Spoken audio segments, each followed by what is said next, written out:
This is the Lone Crater YouTube. We hope this video helps. In this video, I will explain how to connect your Samsung Galaxy Watch to an Android phone.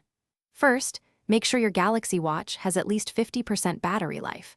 Then, power it on by pressing and holding the home key.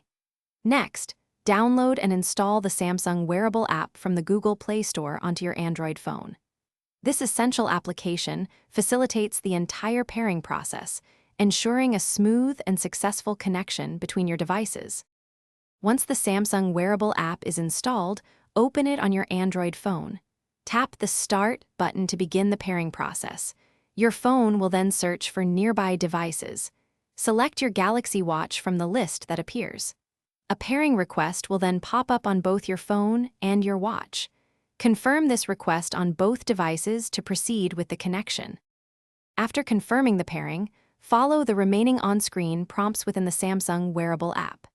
You will be asked to grant various permissions, which are crucial for your watch to function correctly, including access to notifications and health data. Take a moment to customize your watch settings, download new watch faces, or install additional applications to personalize your experience. If you encounter any issues during the pairing process, don't worry. A common solution is to simply restart both your Android phone and your Galaxy Watch, then attempt the connection again. Always ensure that Bluetooth is enabled on your phone, as this is essential for communication. Also, keep your devices within close proximity, ideally within a few inches, to maintain a strong and stable connection throughout the setup. Thanks for watching. Consider subscribing if we helped you.